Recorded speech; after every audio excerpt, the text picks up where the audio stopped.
Today is Sunday the 6th of December 2020. I'm Keith Warr and welcome to another episode of Homeless on the Space Coast. And today I'm being joined by, what is your name, sir? Bruce Bundschuh. And how do you spell your last name there, Bruce? Bundschuh. And how old are you? 72. 72. And where are you from originally?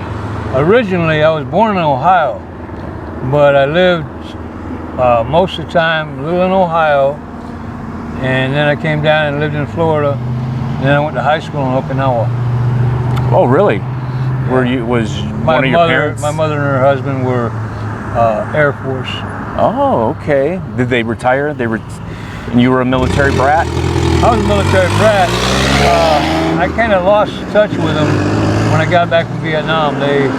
We had a little emotional problem and they disowned me, and I assumed they retired, but I know her husband was at 18 years, so I assume he retired. I don't know about her. Were they enlisted or officers? Enlisted. Okay. Yeah, I saw the hat. It says that you're an Army veteran, and I was going to ask you if that was real.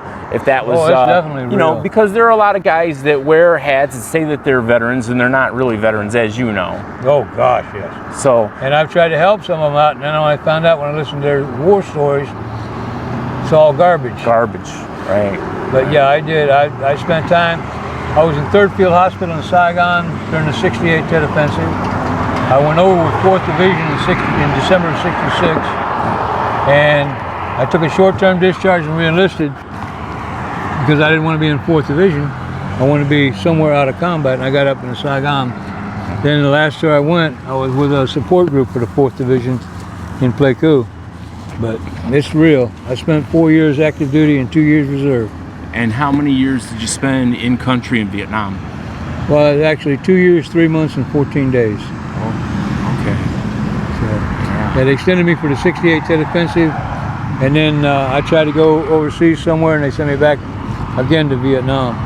But the last tour was actually totally non-combatant. Were you drafted, or did you volunteer for the military? I volunteered. You volunteered for the military. Okay. And how about your brothers and sisters or any of that kind of, did you have anybody else that served or got drafted? Some of my friends got drafted, some of them volunteered, but I got one sister and no brothers. How do you feel about some of the people who burned their draft card and didn't go into the military? What's your thought on that? Well, at first I was very upset, but after watching what we went through in Vietnam and all, and seeing how it came about, I believe they had a point. I don't know if burning the draft card was that much of a thing, but burning their draft card, resisting the draft and all, and the draft was just taking so many people for a war that basically made no sense.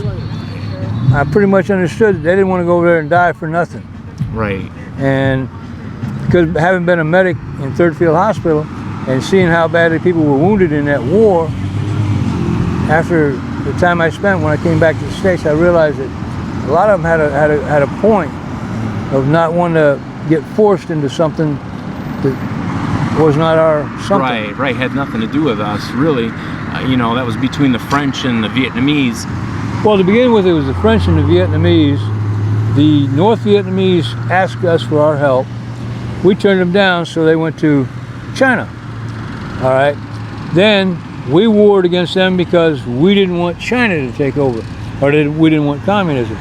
But we were over there, we weren't actually really able to fight like we should have been able to. Right. And to get into some conflict and not a war, so you had to wait till they shot at you first. Yeah, well, you had to, a lot of times, last time I was there, guys had to ask for permission to shoot back. Mm-hmm. And the reality over there, the enemy and the people, the allies we were fighting with, looked identical because they were identical. Right. They were both Vietnamese, and they were, you know, and we got into a conflict that we should have stayed out of. When the French got out, we shouldn't have been in there to try to decide who. It was a civil war between the North and the South, not something that America had any business trying to, you know, and How did your military service affect your life? Oh man, It affected it a lot. It really did. Do you still have dreams and think about Vietnam? I think about it sometimes. I've quit having the dreams pretty much here lately with everything that's going on now. But at one time, I used to have nightmares. I would have to go someplace and hide for the 4th of July or anytime when they were doing fireworks. And it's gotten better, but it's, I hate to see like somebody get hit in a car. I really hate to see somebody get shot. It really does something to me. And, I have a hard time dealing with friends of mine that die, but at my age now, I see a lot of my friends die, and it's hard. Yeah. Because I watched so many young people die. And yeah, it really put an effect on my life. Do you feel like the VA helped you or that they were there for you at all? They started being there for me, then they started being there for them, and we were like second. Like what time, like did you go in the 1970s? Did you go there for health care, for counseling? I went out to Vieira a lot for health care. But I mean directly after Vietnam. After Vietnam, no. They wouldn't let us. No. When I finally was able to, it was after 2000. And I was going there, and at first when I went there, they were they were trying everything to try to help me out to combat my problems. Then they got to where they didn't care about my problems. They had business of their own. And they just got totally unresponsive to our needs.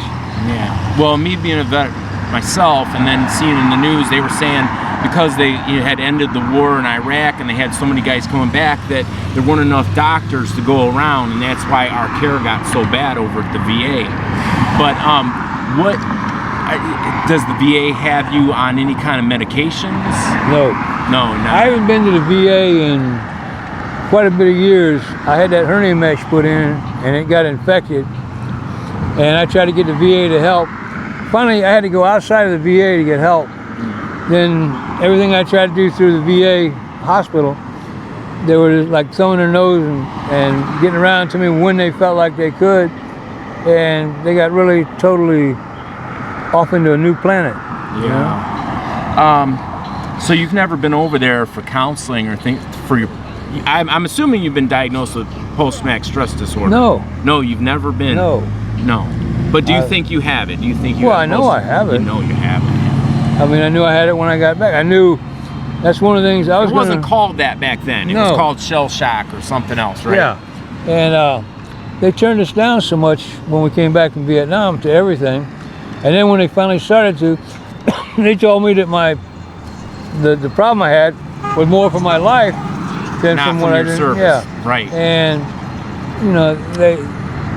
which is garbage. Yeah, it's totally garbage. They're more wrapped up in making their numbers look good than they are in making us look good. Right, than taking care of the problem. How did you deal with your mental issues from Vietnam? Did you drink? Did you do drugs? Yes. Actually, I was pretty careful on drinking. I only drank when I was awake, and I never drank unless I was alone or with somebody. Okay. And I was very careful. I only drank out of a can, a bottle, or a glass. Okay. And I got to a point where if it wasn't 100 proof, I was reluctant to drink it. And I actually got fired from a job one time for coming to work drunk because I came to work sober. They'd never seen me sober. So. Yeah, how did you support yourself? What kind of jobs have you done over the years? My you did the medical work after, in Vietnam. Yeah, but when I came back, I couldn't handle that anymore. And I went into, I took welding school. I welded for a while, and that was really hurting my eyes. Then I started going around doing things like driving delivery trucks and things like that. Then I started, actually I odd-jobbed a lot. And when I got done with that, finally I got into glazing. Commercial glazing, and I did that for a number of years. I did a lot of Disney contract work and all, and I built and installed all those sliding glass doors in the Grand Floridian. I did a bunch of other major glass works, and for a while in Orlando you couldn't hardly go by on a street where you didn't see at least one building I'd put glass in, and I made real good at it. Then I got that hernia, and I couldn't do that anymore with a head. I had a head injury and that hernia, and they stopped me from being able to throw glass. So I started doing commercial cleaning, and after a while, I couldn't keep up with that. It just. Tell me a little bit about your homelessness. Like, how long have you been homeless? And is this the first stretch of homelessness you've had? No, or you've been homeless in the past? I've been homeless in the past. I was homeless when I came back from Vietnam. I was homeless for quite a while. Like for quite a while, a couple of months, a couple of weeks, a couple of years. Years. You were homeless, so you came home from Vietnam and you went directly into homelessness? I came back from Vietnam. I stayed at my mother's for a little bit. Then she put me out. I got an apartment, and I couldn't keep work up enough to pay for my rent on my apartment. I became homeless. Then I just. Was that over like a course of a year, would you say, or like what kind of a time frame we talking? That was just. I came back from Vietnam. I stayed in her house for maybe a month. Okay. Then she helped me find a job and get an apartment. Well, actually, I got one of these little weekly rental apartments. And the job that she got me, I couldn't pay rent and buy groceries too, so I lost the apartment. And then I stayed homeless for a couple of years. Then I met the first woman I was with. We got together and I kept the apartment with her. Then she went back up north, and I just kind of lost everything. And then I moved back out to homeless, and I just drifted around a while. Then I met Jerry, and we got an apartment. We eventually bought a house. So who's Jerry? Is Jerry another woman? Oh, yeah. Okay. Jerry Lynn Miskin, and I was with her for 20 years. Oh, wow. Did you guys have children? No. Then you didn't The first girl I had children with. Oh, you do have children? Yeah, I got 3 kids, 13 grandkids, and 5 great-grandkids. And when's the last time you had any contact with them? I talked to my son a couple of months ago. Okay. Well, actually, I talked to my daughter a couple of months ago. My son, about the same time. And they know you're homeless. They know you're out here on the street? Yeah. What have they said about your situation? Well, my son said at one time he was anticipating me coming up there where he's at, but with his coronavirus, he lost his job and he's working out of his house, and I'm making much money. He's got children, and it's hard for him to support. And you know, so he's not really able to help you. Right. And my daughter, she's one that's got all the children, you know, they're all grown up and all, but she's going through a lot of problems. She can't help. They're not homeless. Right, but they're just barely hanging on themselves. Yeah. And it's not, you know, they're not really able to stick out and help an old man. Right. And So, do you get any Social Security disability? Do you get any pension from the Veterans Administration? Well, I get $250 a month from the VA. Okay, so what is that, 20% disability? Yeah. Okay. And I get 640, I think it is, from the Social Security. Okay. It comes out to a little over, almost $900 a month. Okay.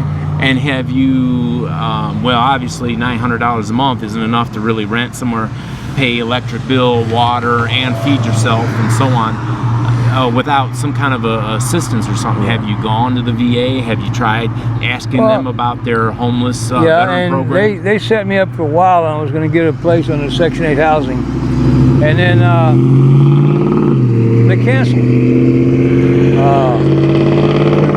They decided that they took down my eligibility. I was caught panhandling one day, and because of that, they just canceled everything, and I haven't went back and tried again. How long ago was that? 5 or 6 years ago. But I had a room I was renting over here. I rented it for about 2.5, 3 years. And then the guy, they foreclosed on his house. He wasn't paying the mortgage on his house. And I didn't know that because I was giving him money for rent, plus I was helping him with the utilities. And all of a sudden, nothing. So I have to ask you, so did you know that panhandling was against the rules? And if so, like, why did you do it? Was it because you just couldn't make ends meet and you needed it? Yeah. So you just felt like they didn't understand that, hey, Well, you know. it's not that they didn't understand it. To them, You just have to figure out a way to make ends meet. Just like being in the military, rules are rules, and they really don't care how you get there, just as long as you follow them. Yep.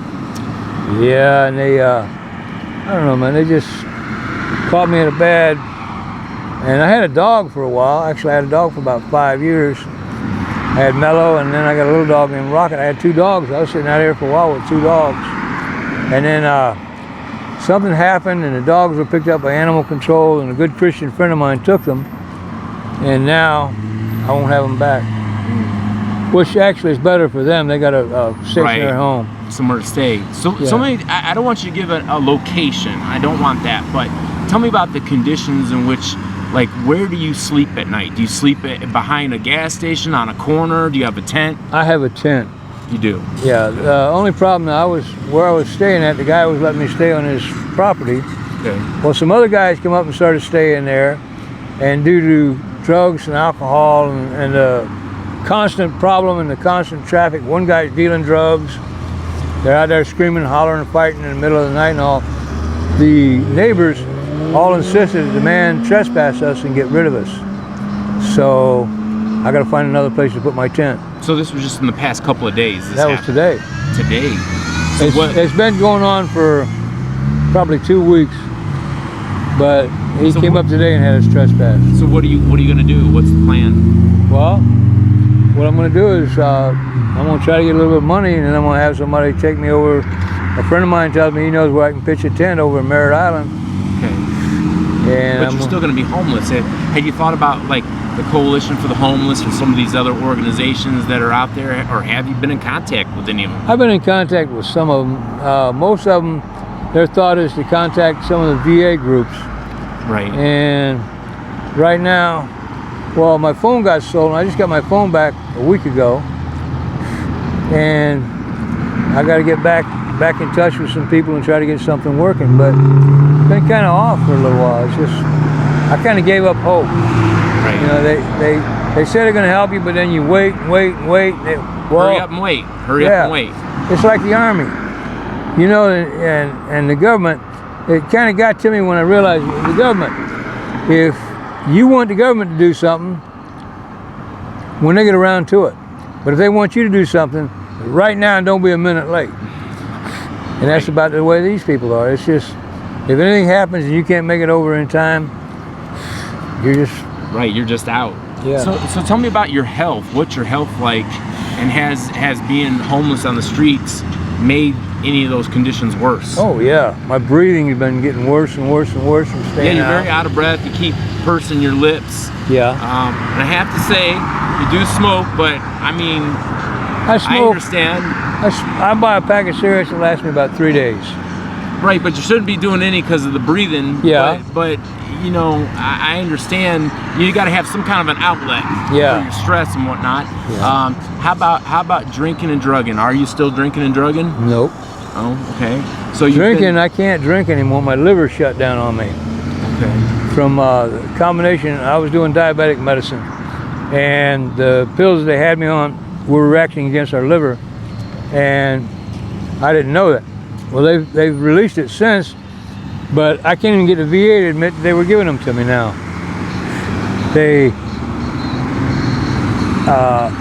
had something happen, and my whole records in the VA seem to have disappeared. And you know, that's why I say it's been on and on and on, and I haven't drank since probably 1980. Oh wow, okay, wow. And actually, how did you stop? 82. Did you go to rehab? Did you go to meetings? Did you just quit? Was it willpower? Just quit. You just quit. Yeah, well, I actually went to rehab a couple of times. It didn't work. And then I got out there and I got with Jerry and I quit. Okay. So Jerry was a positive thing in your life. Oh, yeah. And why aren't you with Jerry today? Well, I don't want to be buried next to her. Okay. All right. The first one died in '96. Jerry died in '08, '09. But we've been separated when she died. We had problems because I couldn't keep working and she didn't want me around anymore. Okay. Then when everything broke out, she died from her heart, something about her heart. She was doing a lot of these pills for mood swings and nerves. So she had some mental health issues. Yeah. Well, I got her off the pills while we were together, but when we separated, she got back on the pills real strong. Pills? What do you mean by pills? Loritab. Oh, pain medications. Yeah, okay. Loritabs. She's doing a couple of different ones for nerves. Okay. And she was just doing so much of it, and I don't know if that's actually what killed her or what caused her to die, but when they said her heart, she had some valve in her heart exploded. Okay. So we're here at the corner of Lake Drive and Clear Lake Road in Cocoa. Yeah. Do you spend most of your days here? Is this Yep. kind of where you're at? You kind of, and you hang out here with Cecilia Hill, which she's very well known in this area. I did an interview with her last year, and 10,000 people watched her interview in like 2 or 3 day period. And you were out here, from what I remember. You were in that, across the street there at the time. And I don't know why. I know I had said hi to you or something, but I don't know why I didn't get an interview at the time. I don't remember if I asked you or didn't ask you, or what was the thing at the time. At the time, I was working hard at trying to get my homeless situation resolved through the VA and through some of the other groups. And I'd come out here, sit here for a couple hours, make a few dollars, and me and the dog would go someplace else. I had Mellow. That's right, you had a dog back then. Yeah, I had Mellow. And I really didn't think I needed an interview or anything. It was just, I just more or less thought, well, everything was going to work. And it hasn't worked. It hasn't worked. So, do you have any messages, or is there anything you want to say before we go? Is there anything you want anybody to know? Not really. No. It's just, I pretty much think that anything they need to know is out there for them to know without me saying anything. It's just, the homeless situation in this country. You go around any of the homeless camps, you see so many people with drugs and alcohol, and they create themselves being homeless, and it's scary. True, but that's a form of mental illness. Yeah. And because you've been there yourself, and so really they're out there for their mental illness. But if any of your friends or family were to see this interview, do you have any messages for any of them? Is there anything? No, I've called and given many messages. I just called when I had the phone, and everything that I need to say has already been said. It's all been done. And Christmas is coming up. If you could have anything in the world for Christmas, what would you get? What would you ask for? Place to live. Place to live. I'm looking at not being able to work now, and the bottom line of where I'm at as far as my Social Security and disability.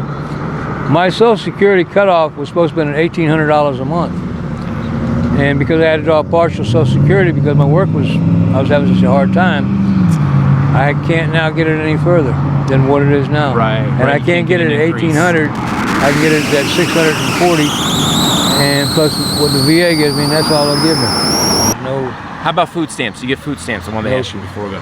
No food stamps, no other government programs. And I'm not eligible for food stamps because by being homeless, the money I make should support. Right. I've heard that from several guys that they were over the income limits being homeless out here. Yeah. Plus, now I spend a lot of my money eating because I'm eating out. I don't cook in my tent. You have nowhere to refrigerate or cook something. Yeah, and that, I get a lot of people give me food, but you have nowhere to keep it. And unfortunately, you live out here in a tent, put your food in the tent, go off, come back, the raccoons get into your tent and they party down on it. Yeah. They're hungry little critters, Yeah. And they don't talk much. Right. But raccoons are incredible, man. They've got hands. Yes, they do. And they can open almost anything that you can put down. Yeah, they're very creative. Yeah, they're amazing critters. All right. God's creatures. Yeah. Well, I appreciate you taking a few minutes and talking to me. I know it's noisy here on the corner, but you know, this is the reality, and you know, I try to bring you guys these stories from where these people are at. He's got to put up with the noise, so we got to put up with the noise. Yep. But it was really nice meeting you, and I'm glad that, you know, I got this opportunity to learn a little something about you, and I know the viewers, you know, will appreciate and want to know. There's a lot of people out here that have seen you on a daily basis, and I'm sure, you know, they just wonder. But well, a lot of them have seen one guy on a motorcycle attacked me and the dog one day, and the dog tore into him, and then I had to go to jail for it. I couldn't understand that. I wanted to ask you: are you a convicted felon by chance? Yes. You are. And what was your crime? Drugs. Pot of all things, and now in today's society, people are so, you know, free with it and welcome it. And well, you know, if you think about it, pot. Now they say it's like a stairway to better drugs. I don't think that's true. But, no, I don't think it's true either. And have you ever heard of anyone overdosing on pot? Nope. Never. But you see a lot of these people riding by now smoking a joint while they're driving their car. Which isn't a good thing. Not good at all. And see a lot of young kids smoking it. And pot is just like anything else. It destroys brain cells. And, you know, in moderation it's good, but, you know, I don't even do pot now. I can't. My respiratory problem is too much. Right. Yeah, you need it in pill form or candy form. I want to ask you too, what's your relationship been like with the police out here on the street? Have they been kind? Have they been rough? They've been pretty kind. Okay. And how about the general public? How are people to you, generally speaking? They're pretty good. Occasionally, now after that incident happened with that guy, a lot of people got rough. But then they found out, you know, exactly what had happened, and they backed off of it. So you generally feel safe out here. Is that true? Do you feel safe out here? I don't know if I'd call it safe. Sitting there on the side of the road, no matter how good you think it is, I've had people talking on their cell phone ride way up on the grass and just managed to stop before they hit me. But I'm talking like physical assault, so people come and out, I've had people come up and punch me, you know, and things, and I've had a lot of different situations. I don't believe any homeless person is really safe in today's world, because some of these young kids have a totally negative attitude toward it. They don't understand what the causes are. Yes, I've seen some people beat the homeless. I've seen videos where these kids will offer homeless a few dollars and tell them, hey, if you bark like a dog for me on video and I post it on some Snapchat or something, I'll give you a couple dollars, you know, to humiliate somebody. Oh yeah. But you know, they would never do that to their own parent or their brother or their sister or somebody. But when it's a stranger, when somebody doesn't have a vested interest in somebody else, it's easy to say that guy over there. Well, you know, a lot of these people that you see do that, unfortunately, they do humiliate their own blood. And you know, a lot of them, it's a fixation, it's drugs. And we're in such a lifestyle now.